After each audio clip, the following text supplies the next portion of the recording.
একসময় ছিল যখন বাংলা ছিল পৃথিবীর সবচেয়ে ধনী অঞ্চলগুলোর একটা। আজকে শুনলে অবাক লাগে, কিন্তু 1700-1800 শতকে ইউরোপের লোকেরা বাংলা নামটা বললেই চোখ বড় করে তাকাতো।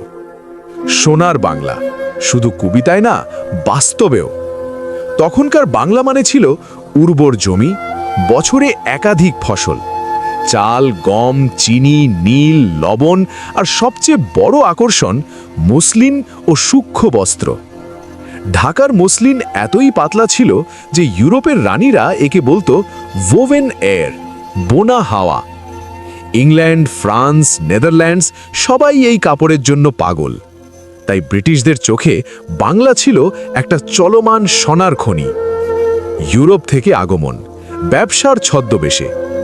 1600 সালে তৈরি হয় ইস্ট ইন্ডিয়া কোম্পানি। তাদের আসল কথা ছিল, আমরা ব্যবসা করতে এসেছি, রাজনীতি না। প্রথমে তারা অনুমতি নিয়ে বাংলায় কারখানা বা ফ্যাক্টরি বানায়। সুরাট, হুগলি, কলকাতা, তখনকার নাম কালিকাতা।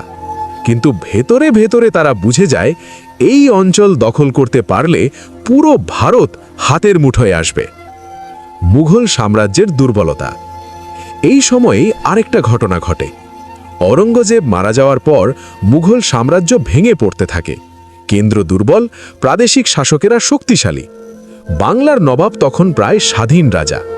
কিন্তু সমস্যা ছিল ষড়যন্ত্র, বিশ্বাসঘাতকতা আর ক্ষমতার লোভ।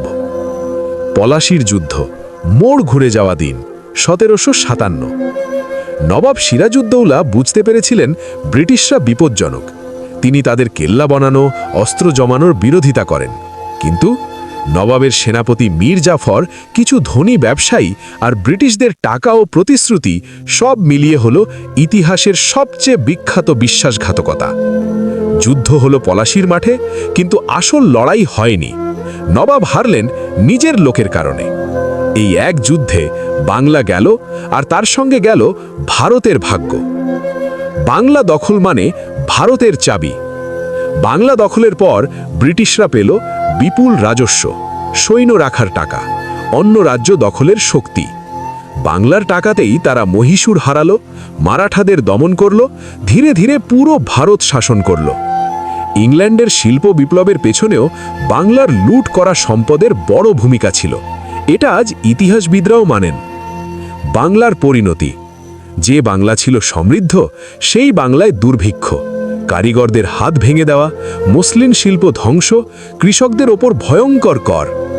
1770 সালের দুর্ভিক্ষে লাখ লাখ মানুষ মারা যায়, অথচ কোম্পানি কর আদায় বন্ধ করেনি। সংক্ষেপে বললে, ব্রিটিশদের প্রথম লক্ষ্য বাংলা ছিল, কারণ বাংলা ছিল সবচেয়ে ধনী প্রদেশ, বাণিজ্য ও যোগাযোগের কেন্দ্র, রাজনৈতিকভাবে ভেতর থেকে দুর্বল। বাংলা দখল মানেই ভারত দখলের রাস্তা।